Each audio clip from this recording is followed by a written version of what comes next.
All right. Yes, y'all. Proetiq Radio. Ari and I coming at you live. Rennie Renz, episode 141. We got the show going on CFRA Radio, Saga City, straight out of UTM campus. Every Thursdays we go live. And on Fridays, we are on Co-op Radio, CFR 100.5 FM, 10:30 a.m. in the West Coast, 1:30 p.m. here. We got some homies in the building, some sick-ass, talented musicians. Billy Burnz. Yep. Yes, sir. What's good? Thanks for having me. Pleasure having you. And Neena Brown. Yes, thanks for having me. Absolutely. We got the homie Paul, the identity crisis behind the films. Absolutely. And we got Matt behind the films as well, too. Yes, y'all.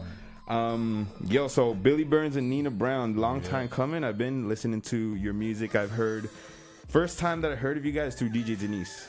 Oh, nice. Yeah, shout out DJ Denise. Shout out DJ Denise for sure. Absolutely. And I think you guys did, both of you guys did a interview on URP Radio with her? Yes, we both yeah? did. Yeah.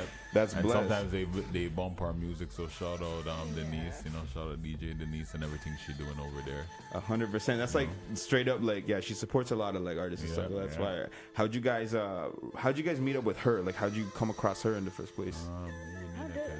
I think, how did we reach? I think she reached out to us. Yeah? Or we said, like, she actually had a lot of Toronto artists on her page as well. Yeah. So I think she was going through a wave of different artists, and like she was just messaging a bunch of people. And I think she either interviewed Bill or wanted to interview Billy first, and then I don't know what happened there, but we ended up just meeting her first, and then went from there with the interview. That's like sick, she that's reached sick. out to us. Yeah. That makes sense. No, that's fire. And how long ago was that? I think like 2 years ago. Okay. Yeah. That's 2 years fire. ago? Yeah, I think about 2 years. Yeah, about 2 years. That's fire. So both of you guys, talented musicians. I listened to a couple of your songs, seen a couple of the videos. A couple of years now I've been following and watched some of the videos, so that's fire. Thank you. Yo, so how did Billy Burnz and Neena Brown know each other? Well, I would say because I've been doing music for like 15 years. Right? A little over 15 years. So this is like actually we're about to do our 15-year anniversary. Oh shit! This year, right? So, I've always been doing music, and then about let's say 2019. Okay, all right. A little before the COVID. Yeah, 2019. I was actually practicing music in a studio before for a couple of years. I was doing music my whole life.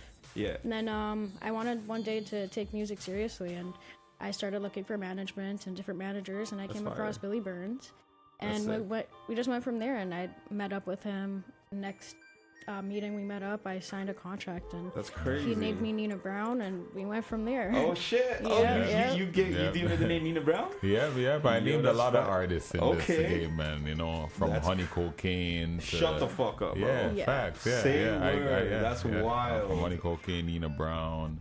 A lot of artists, man. That's crazy. So when did you get into the management side of things? I've always, to be honest, the goal, that was the whole thing. Like I was always trying to just start a label, be a management, help artists put their music out there. I never necessarily wanted to be a musician myself. Oh shit! All right. Not at all. But I love music from when I was a kid. Cause my mom, she's a music teacher. Okay. So I grew up seeing instruments all over the house. But music for me, like it started once I started managing artists, putting music out there. Once the label started in 2009, because I was in jail from like 2006 to 2008. Oh shit! And right after that, started the label, and I wanted to manage. I always wanted to manage and just be a hub for musicians, and because I love music, but after being in the game, I wanted to do music. So, I've always been rapping as well, but, I would say the management thing started at first before the rapping, That's crazy. And, did you just kind of, did you know what you're doing with management? Or just kind of, went into it, just this is what I want to do? You didn't know any, structure or anything? No, I kind of, I knew a lot of stuff because I was watching the game growing up, I listened, my parents had all type of records from That's Michael crazy. Jackson to Tracy Chapman to Mary J. Blige to Air Supply to Bob Marley, everything. So growing up, I seen how the game was. I watched 1-2 little videos, listen to the radio. And then I think '06 sitting in jail, I'm like praying to God, like, yo, God, if I get out of this, I'll never do crime again. So sitting in jail, I'm thinking of what I can do, and I'm like, yo, I'm gonna do some music. That's crazy. I was watching music videos, watching all type of stuff on TV, learning, reading magazines, reading books, you know. So that's fine. I knew what I was gonna do. I definitely did my research before jumping in the game. That's wild. That's sick. And Neena Brown, what inspired you, like, with music-wise growing up? What was, like, some of the first music that you started making and stuff, and what inspired you? Well, I was always, like, using music as an outlet from a young girl. Okay. Like, due to the trauma I went through with my family. Yeah. I used it as an outlet, and that kind of just helped me, like, push me into music. And one day I looked at it, if it's healing me, I can heal others as well. 100%, so yeah. I just decided to take it seriously. It was the only thing that was actually going good for me in my life. That's sick. I was good at school, but I wasn't loving it. Yeah. But I found everything fit when it came to music. That's fire. Yeah. Damn, that's beautiful. What would you say? What music? What artists specifically and genres of music like inspired you? Like growing up, like what really like shaped you? Do you think? Like pop and R&B. I loved a lot of Beyonce, Rihanna. Yeah. Like Lana Del Rey, she's a new artist, but she's she's been around still though. Yeah, that's sick. Who else? Mariah Carey. Okay. TLC. Like, there's a lot of artists, you know. All right. Yeah. So just a bunch of like 90s and 2000s R&B. Because I was I'm a 90s baby, but my siblings, my family are much older than me, almost like a decade older than me. Oh shit! So okay. I got a lot of good music taste from, I guess, my family and the people surrounding me. Yeah. So you got a lot of game on that as well too. Damn. Do you remember some of the first music you've ever recorded? The first song I recorded with Certified would be My Intentions. Okay. That was one of the first songs I wrote, and yeah, it was one of the first songs I recorded. That's sick. And like, what's your writing process? Do you write, like physically write? Do you like use your phone? Do you freestyle? Like, what do you? A little bit of both. Okay. Like a little bit of all. If I'm in the middle of something, I'm gonna have to write it down on a piece of paper. I can't. Yeah, you don't want to forget it. Right? Yeah. Sometimes on my phone, and sometimes it's like when I feel the vibe, like. When I listen to a good beat, and sometimes it just comes to me, type of thing. Yeah, almost like a puzzle piece. Yeah.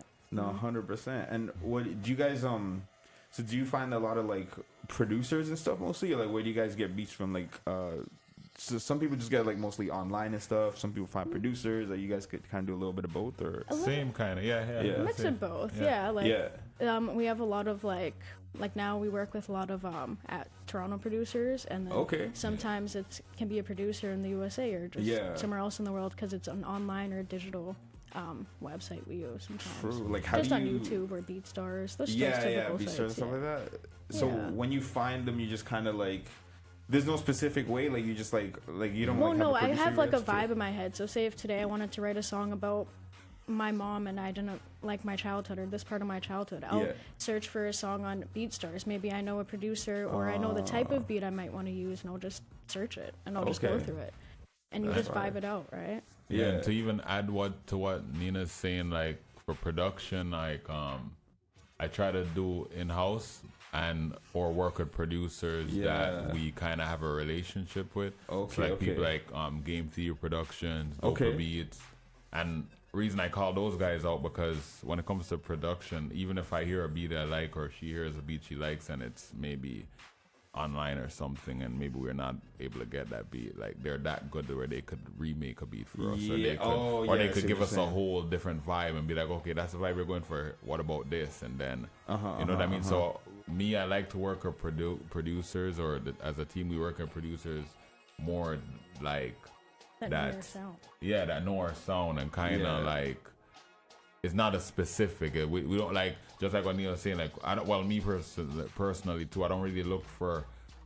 Like I'm always writing or I'm always making music. So when it comes to the production, enough of the times I'll have a song before I even have the beat. You know what I mean? But sometimes the beat that's now crazy. Just it's like when you have good producers and producers that know your sound.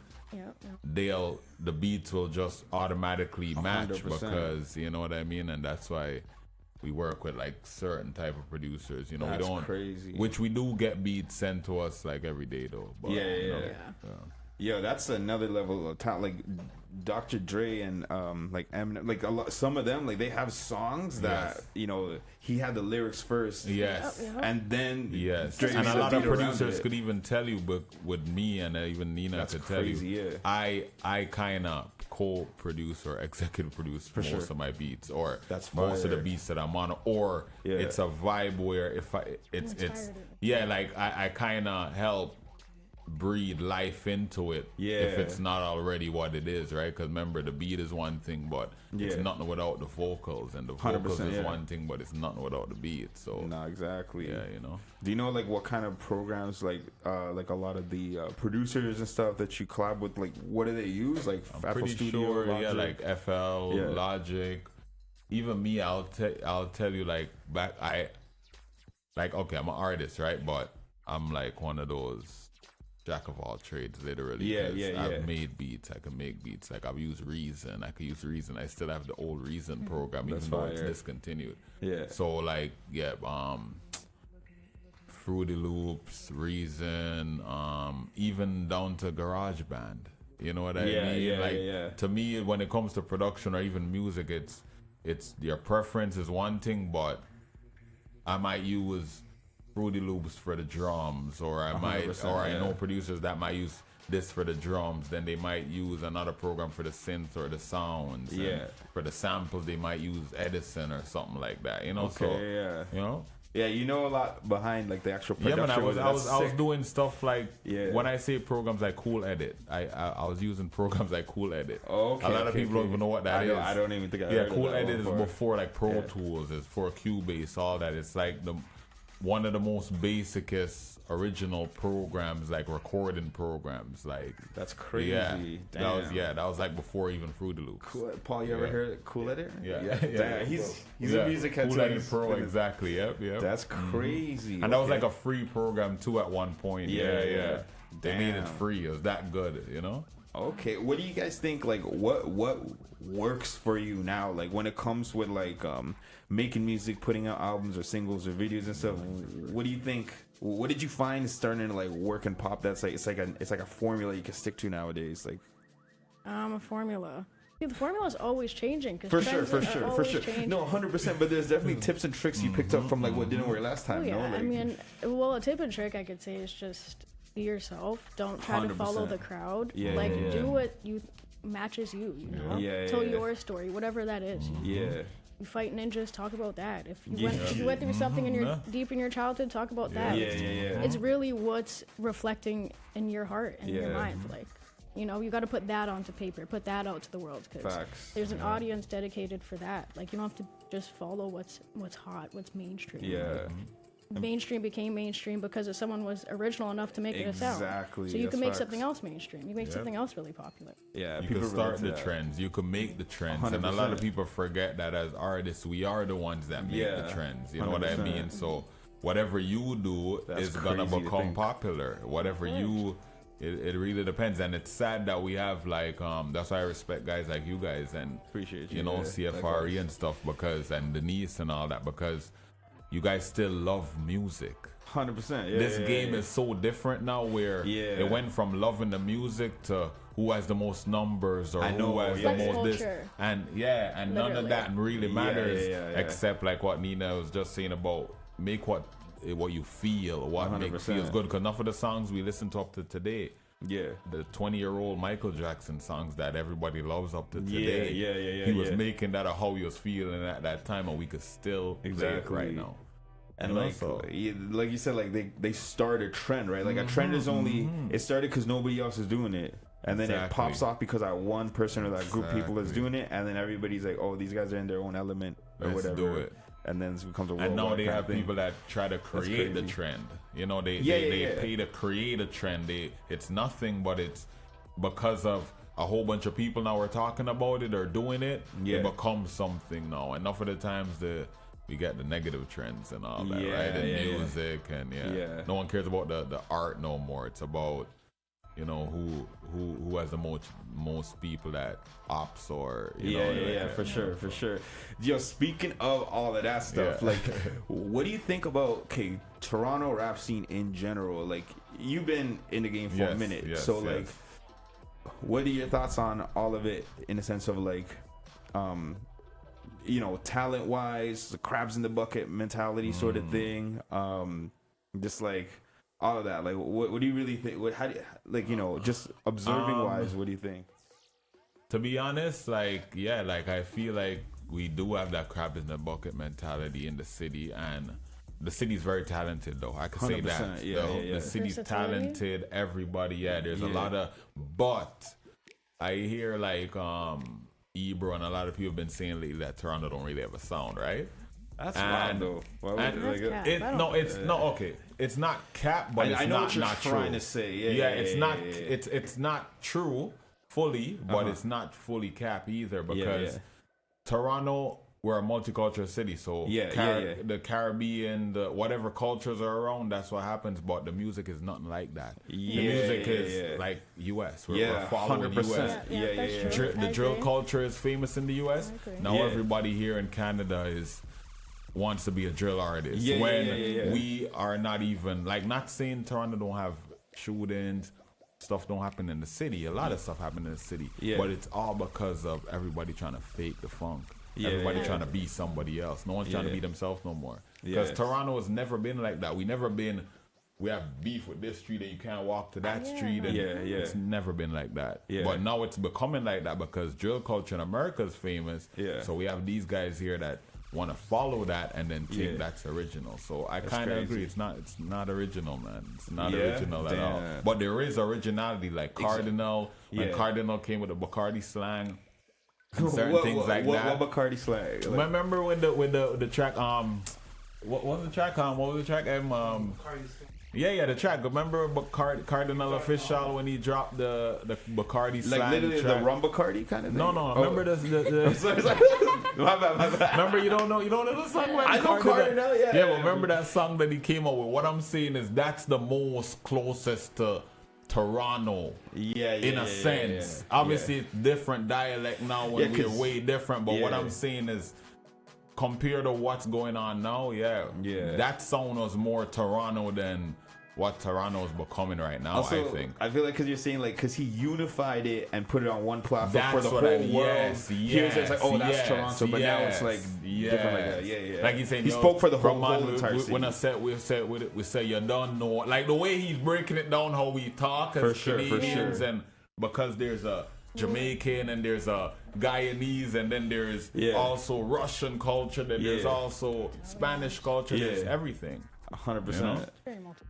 You know, that's the biggest thing too. Like Toronto is very influenced by that multiculturality, along with like that influence of the States and all that stuff. But too. we don't put that multiculturalness and the diversity in our music. We don't.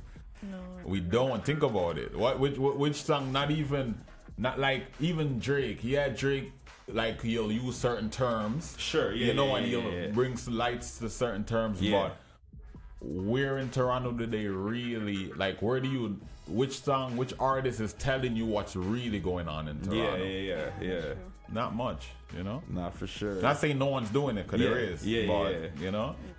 I feel like when you have like the when you just go back to the groundwork of like it's hip hop, then it's easy to kind of like whether it's multicultural, whether it's drill or this that, you still just bring it back to the fact that it's hip hop, and then you put your own like twist on it. Like Bare Samples back in the day was made from like a 80s fucking disco song or like a Filipino national anthem or whatever. They just did something and flipped it. And like the fact that Toronto has so much international artists and all that shit, like it should be easy for you to sample. Like you should ask your grandparents, like, yo, what song was popping back then, and just like flip it. Yeah. That's what it should be. That's what crazy. it should be. But Toronto is, and not saying drill is like I'm getting at drill, because I still listen to certain drill and all that. For sure. It's like they came up with a strategy in Chicago or like that. That's what they do. That's what they talk about. That's what their lifestyle is. For sure, yeah. And then we now copy that, and that's not really our lifestyle. Yeah, it's really like more like a headbanger kind of thing. Like back like before, like it was more like you could do lyrics and shit like that. But now it's more like almost every lyric within a verse could be a hook, because it's really like it punches you kind of thing, like that's what drill kind of is, right? Exactly. It's like it's to get you going. It's that aggression. It's the heart rate pumping. It has, you know, it's like, you know, but then it's also debt also related. Debt. So definitely. It's, you know what I mean? For like. Sure.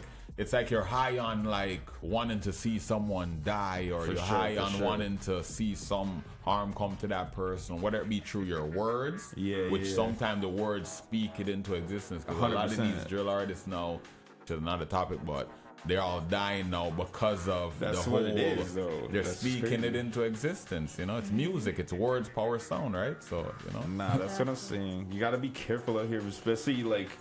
Because, you know, like, especially the hip-hop scene with Toronto, like you said, it's all death-oriented. People want to start a name for themselves, and then it gets so real because they're, like, right next to each other. Now you have to prove what you're saying. Yeah, exactly. Now you have to live what you're saying. Now, before we used to go through experiences, or Jay-Z or, say, Michael Jackson, whatever, they go through experience or something in life, or just like you're saying, maybe their parents, an old song they want to flip, and then they remake it again, or they make what's going on. Now when it's like, you go kill somebody, go do some crime, and then you make the music. Yeah. You know, or you make some music, you're gonna say, yo, I'm gonna do this to you, and now when you see that person, you have to do it. Yeah. And America's heavily populated too, so it's not as easy to bump into somebody down there. Exactly. So like here, it's like it's crazy. That's wild. So for anybody listening, flip your grandparents' music. Just saying, go into the record shop. Where are you guys from? Where's your parents from? Like, what's your background? If you don't mind me asking. My family is from Guyana. Okay. Yeah. All right. We're Guyanese. Sick. I think my dad is a little, like, has some other heritage in there. Yeah. I think maybe, like, Arab or European, but no one really knows. Okay. I seen it in, like, family pictures. Like, there's someone who doesn't look full coolie here. Oh, okay, so, like, you could tell there's something going on there. Yeah. But I'm Guyanese. I'm from the islands. Fire. South America, Caribbean. They try to say Guyana's not part of the Caribbean, but we are. Oh, they try to say that? Yeah, but CARICOM is in Guyana. It's in Guyana. That's like I didn't know that. That's wild. That's crazy. Me, I'm Jamaican, you know, born there. You were born there? Yeah, okay. I came here in 1997. Okay. 96, 97, yeah. That's fire. You know, that's fire. Yeah, I've been around, man. I'm an old soul, you know. And I think I've been old before I've been old. I feel that. That's fire. I've been old before, but I feel like I've been born here before. I've been here before, you know. Sometimes, Yeah. Your family back home? Yeah, my family. Well, most of them are actually here or in the States, but I do have a 1-2 family back home. Yeah. Yeah. You ever go visit them and stuff? Eventually, I want to, you know, but to be honest, like, I think I'm due for a vacation soon. Yeah. Sometimes it helps. I've been working. Like, when I say I've been working straight hard for like the last 10-15 years, man. 100%. It's like I feel like I haven't slept in like 10-15 years, bro. Damn, that's how I feel that. You know. But yeah. That's crazy. How about you, Neena? You got family back home? Yeah, I got a few like family members. I think my grandfather's like siblings and some people from my grandfather. R.I.P. my granddad, he passed away. But some rest in peace. Yeah, just a few distant family members from that side of my family. Yeah. And I think both sides. I actually think I have a lot of family up there, but they're distant now. Yeah. More of my immediate family has come up to like Canada, USA. Yeah. Yeah. None of them like. Have you ever gone back in a long time? No. I've been to other like Caribbean countries like Jamaica. Okay. Jamaica's like a little bit more civilized, I guess they like to say. It's more civilized than Guyana? Yeah, Guyana is not. Well, I hear they're both bad in a sense. Yeah, so, but no, you know, Guyana's they're both up like, there, you know. I don't think there's much control with like maybe with that crime that goes on in Guyana. Certain parts, Jamaica, I know they have a lot more I and stuff like that. So I feel like it's just more safer for people that. Well, they say Guyana is is the top, like the top for what, drug smuggling or something like that. Yeah, and for suicide. cocaine. A lot of people commit. They're number one in top five or something for suicide. Wow. Yeah. That's crazy. Yeah. Guyana's a beautiful country, but there's just a lot of things that they're now paying attention to, and now starting to do things for the tourists, and now realizing what they can do with the country. Oh yeah, so once they realize you can get more tourists, they try to clean up the country, kind of thing. They're late bloomers for that. Yep. When they see now it can bring them some income, then they're like, oh, let's fix up this part. At least the one part is good now. No, 100%. I'm from. My parents are from Sri Lanka and stuff like that. Ooh, nice. I was just about to ask you, like, okay, yo, the funny thing is, I was just about to, because I'm about to ask them, I'm like, you look either Trini or Guyanese. Yeah. I was just about to ask them, I'm like, he looks either Trini, doesn't he look Trini or Guyanese? I was gonna say, look, you can look West Indian, but that's the thing. A lot of Caribbean or West Indians, their heritage goes back to India, and even I guess some Tamil looks can be well, passed even on. the whole human race, bro. Whether people want to admit it or understand it or not, we all are related, bro. No facts. All Facts. of us, every 100%. Last one of us. Yeah, we might grow up in different parts of the world and different cultures and whatever, different systems, but we all the same, man. We're all the same. Crazy. We're all human from the human race, right? Right. And nobody treats each other like humans, but they gotta get back to it. That's the thing. We're all brothers and sisters, but they all go to war with each other. You know, it's wild. Let's bring it back to the roots. I even see something random talk, but I seen something the other day, like, and I was looking at it, I'm like, it's so true. I see this guy and he's walking with his, like, it's a social experiment. And he's walking. First he did it with he's walking with his like he's pretending he's blind, and he's walking and he's like he drops something and he's literally trying to reach out at random people and everybody's moving their hand. Yeah, like why are you moving? Yeah, like even then he's there and he's going like he's on a crutch and he's trying to get his shoes back on and no one's helping him. That's fucked. Like, no. And I'm like, no one. It's like, see how society is, and it's true as a society, as people, we move and we.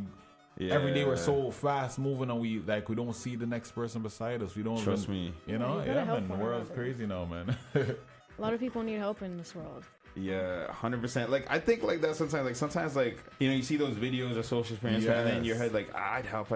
But then there'll be sometimes like I'm driving and I got a lot of shit going on in my mind, and then I don't think about it till after. Like, oh, there was this. I just saw like some lady struggling with something, some old lady. Like I could have. You could have. Yeah, you know. Yeah, it's true. It happens. But you know the thing is too though. Like nowadays, people you try to help, they think that you're trying to like do something like rob them or something. Yeah, like, so you like, want to mind your own business sometimes because you feel like going out of your way to even help somebody. It's like they give you that energy too, like you're saying, like yo, what are you trying to do or da. So it's true. Them.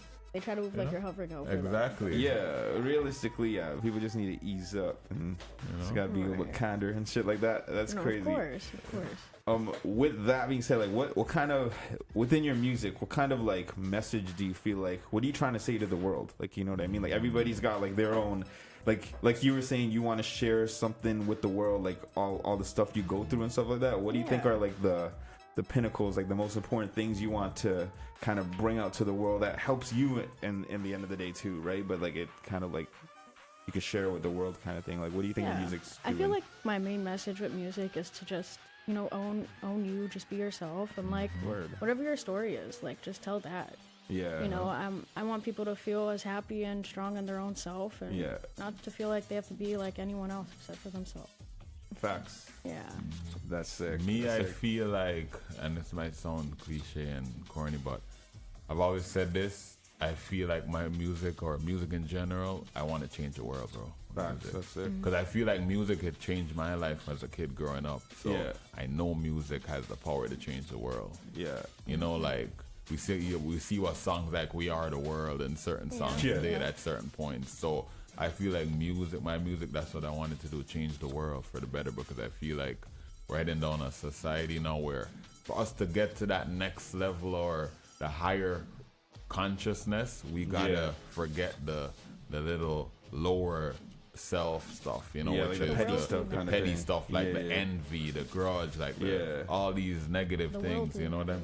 Yes, exactly. Music and media, I feel, is gonna change the world because it's already doing it. It's already doing it in a bad way. So I just want to do it in a good way. That's the goal. Definitely, just to add on, to shed light to the universe. Yeah, facts. No, there's a dark light or a darkness over the world. I feel. 100% to lighten it up. It's true. A lot of the biggest artists that do shed light. Like now you hear about all the so-called beef going on. Yeah, they're not with, even allowed to shed too much light either. Yeah, because of the deal they signed, they're probably not allowed to talk about positivity. Yeah. That's crazy. Or what doesn't bring like? It's not that they're not allowed. It's just I think no one. It's like that gets drowned out by the BS. You know what I mean? Yeah. It's whatever. Like what sells, what is outrageous, is what people mostly click on nowadays. Yeah, true.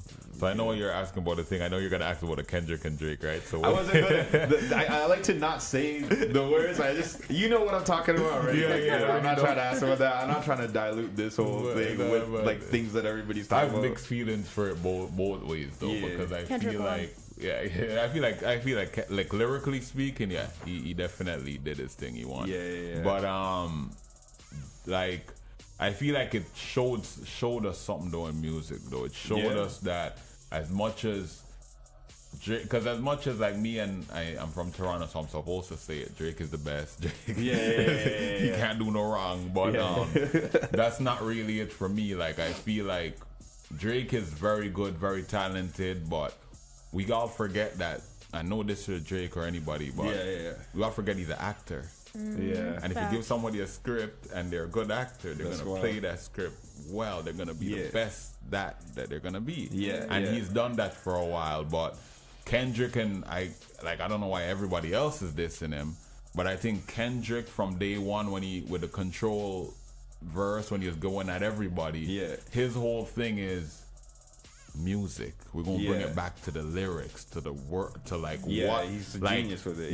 You know, like this is not about the numbers. It's you know, and I think and I think that's the part of it I love. The fact that it's going back now to cause for a while, for a whole 2 weeks, everybody was waiting for music. Lyrics. Everybody's like, oh, listen to, you know what I mean? So music was back to that fun, challenging type of thing, you know, which we need that in music, you know? It's sad though, but it's sad though that you can tell but through that though, you could also tell they have real issues with each other. That's pretty wild. You know what I mean? But it brought the music back to lyrics again, you know? Yeah. Now, like, you're talking about Drake. I thought I saw like a funny ass clip. Like, remember Degrassi? Yeah. Oh So there was a scene. I saw somebody post on TikTok, and he was like sitting in the wheelchair, and like he was breaking up with a girl or something. And at the end, he's like, "You need to walk away because you know that I can't if I wanted to." Because he was in a wheelchair, and I was like, "Yo, it was so stupid, bro." And it's so crazy how they're all like now we see all these new these like they're not new. They're stuff that's been out there, but it's funny how now it's like that's all we can see now. When 100%. We see Drake now, and it's no this. It's not like I don't think he's over, but I feel like that Drake era is done. Like that untouchable Teflon, you know, I think that's done because it's like now you actually see people like, you know, like they're clowning him like for everything. But it also brings me back to when he first started.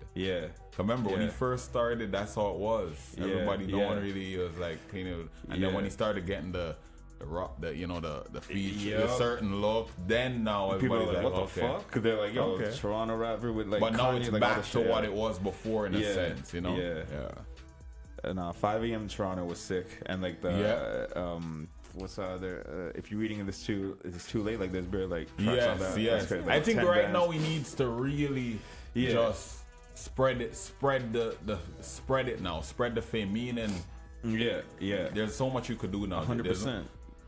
You know, Party, Smiley, everybody now around there. That's who we should be pushing now. I feel ourselves and shit. Like, you know, it's back to the crafts. You know, like this, the actual like love for the music and shit like that. All that shit. So that's crazy. Because when you see them at the show, sorry to cut you, but when you see them at the.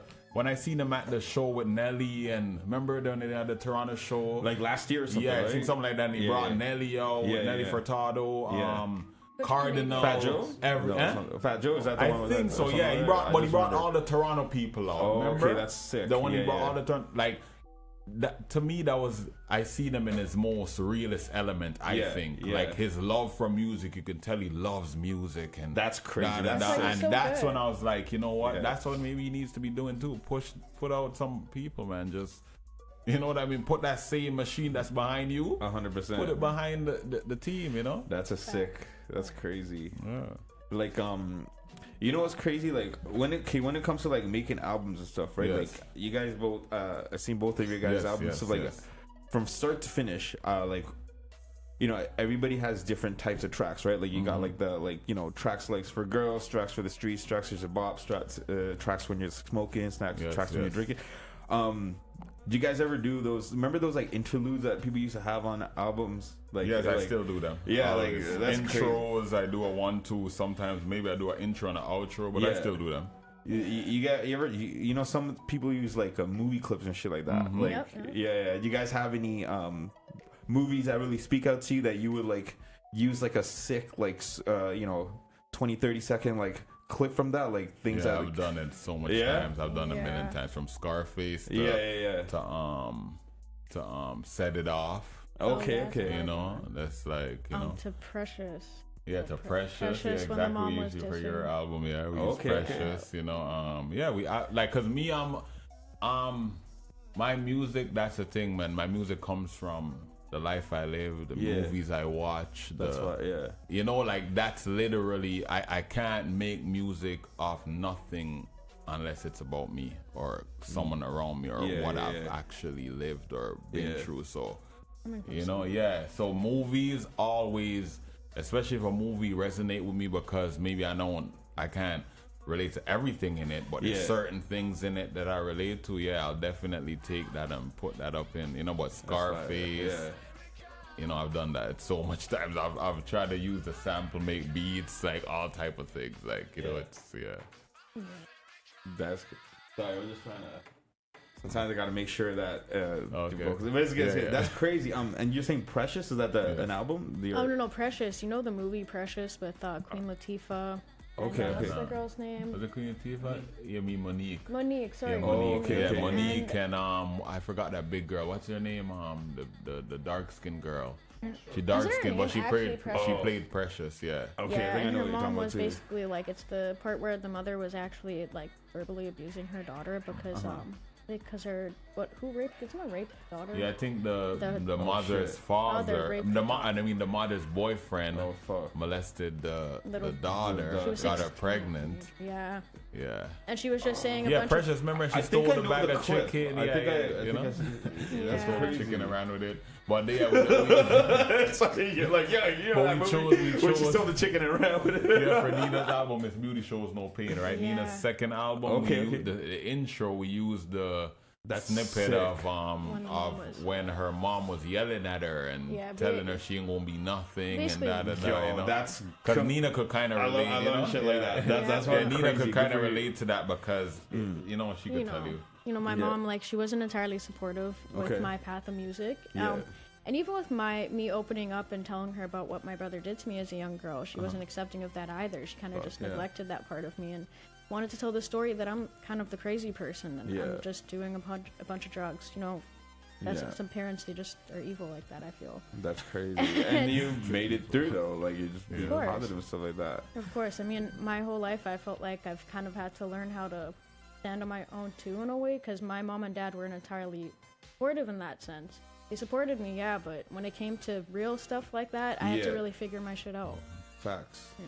That's crazy. Where did you, like, what was it like growing up? Like, where did you grow up and, you know, what was, like, some of the best things? Well, I grew up in Toronto, and some of the best parts were family, you know? I mean, I went through some negative things, but I had cousins. One of my brightest parts of my childhood was being able to go ride bikes with my cousins. 100%, being able to go play with my grandma's box of broken toys in her apartment. Facts. Literally, just being with people, being able to be at we used to have a blowout pool at the front of our houses, my cousin's house. Just little simple things where those are the things I really look forward to as a kid. That's sick. I was able to have a childhood, like for what I remembered, we were poor, but I didn't feel like that. Right? We made the best of everything. And my family is very hardworking, so I definitely, now growing older, I could see where I get all the hardworking traits from. I love that. So there's a mix of good and bad, so... That's fire. The best of it, yeah. That's fire. And from when did you like start writing music? Writing, I've kind of like I've always wrote, but I started to get more serious with it in 2019 with like Billy. I've wrote, but prior to that, actually, when I was discovering my voice in the studio before certified, so I was just finding what I want to write about. So I've been writing for a while. That's fire. That's fire. What about you, Billy? Me, I've always, as I said, I never necessarily want to be a rapper, but I've always been doing music. I've been writing, but me and even my cousin here, like, we used to just freestyle. Literally, we just used to I used to hear beats and freestyle, literally to them, like just freestyle and all that. But the writing process, I would say I've always been a writer, because when it comes to putting out music now, I feel like I'm very particular on what I put out. You know, like especially now more than then. Like I'm not saying I've never made songs just for the fun of it in a sense, but for me it has to come from a real place, and I still got to be careful of what I put out and what I say. You know, writing for me was always important. I always wanted to write, so I would say I started from writing poetry, to be honest. Before I even did music, I was writing poetry, and I was writing little stories and drawing little comics and making my own little comic stories. That's sick. You know, you ever thought about like doing like a little comic strip for an album? Yeah, no, of course. I'm gonna. Funny thing is, I'm actually, you know what, I'm about to, you know, like, might as well say it on here. I'm about to drop a couple children's books. That's sick. Literally. That's literally, crazy. because I've been wanting to do it for a while, but you know, and I want to drop a biography on my own life. To be honest, I feel like my life's like a movie, but it ain't. You know. No facts. So I feel like I want to, but child's books. I'm about to drop a few child's books. So writing started from even back in school. I always loved school and writing. You know. I was gonna ask, like, so what was it like for you, like, growing up? Like, how was it, like, where did you grow up? Like, how was, like, the childhood? Like, what's some of the best things? It was good. It was actually pretty good, because I grew up in Jamaica, but at the same time, same thing, like, we grew up a little poor, but at the same time, we grew up well off, because my parents, they worked pretty hard, but they hard work even extra hard to keep me away from certain things. My pop, because he been through certain things, I guess, and his, you know, our ancestry been through certain things. So he was like, yo, you are not gonna go and be this or be that. You're gonna be a good guy. That's like, fire. I actually grew up, I had to eat around the table. We all had to eat breakfast, lunch, dinner. I had to eat with a knife and fork, and this is in Jamaica. People don't even eat and live like this in Jamaica. You know, but we used to have to eat around the table, knife and fork, lunch, breakfast, dinner.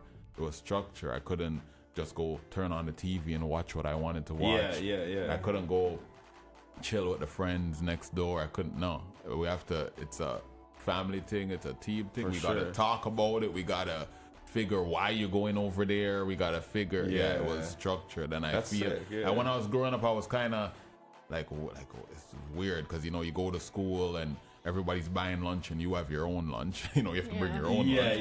And then even that, so I used to feel a little weird and be like, yo, something's wrong with us, maybe. But then growing up a little older, I realized even my sister's pops, I give them the most respect now, because I realized it was for a reason. You know, they had a goal to really not grow me up like how they grew up, in a sense. So, you know, I had to respect it when I grew up, you know, so. It wasn't normal for sure. No, but for it sure, was, for sure. You know? That's sick though. That's amazing. Damn. I had to learn my abbreviations, my timetables. I knew that before I even started school. Oh shit. I had to know that, like, from 2 to 12. I had to know my times tables. I had to know abbreviations. I was reading dictionaries. That's Math was not my strong suit. I don't think I was even watching TV like that until I came to Canada. Oh shit! I've watched TV in Jamaica, but like I barely remember watching TV at all. For real, right? We listen to a lot of music though, but not. That was the outlet. That's sick. That's fire. Yo, we do gotta wrap it up soon. Okay. But let's play a couple of you guys' tracks, and then we'll come back. We'll shout out a couple albums and stuff like that, and then we'll do this again soon as well too. Right? No problem. Do you guys want to introduce the albums that you guys got coming out right now? Actually, yes. Neena Brown, what we got going on? What's up, guys? Dropping tonight is Everything I Prayed. Oh my god, I'm gonna read. You're good. Take your time. Okay. So dropping tonight is Everything I Prayed For, my 3rd studio album. You guys make sure to stream the album and pre-save it from tonight. Sorry. Okay. Yep. There you go. Oh yeah, Everything I Prayed For. Make sure you guys pre-save my album, and it's dropping tonight. Tune in at midnight. Hell yeah. And Big Blunt Styrofoam Cups, that's dropping tonight too as well. Just, you know, it's gonna be great music, man. And we recently decided to do 2 releases, you know, because for the new year, I'm like, I want to start as a label. I wanted to start out with a bang. So 2 albums dropping. What they don't know is we got a couple more dropping. So before the year's done, she got another one dropping. I got another one, and then we got a compilation, you know. So that's we working, man. We and the thing with us, we have music that's it's just been sitting there because we're learning the game more and more, and it's all about marketing now and all of that. So yeah, that's fire. There you go, y'all. It's gonna drop soon. Check out the new albums. Right now, we're gonna go ahead and play the track by Neena Brown. Everything I Prayed For, right here on Proetiq Radio. Let's go.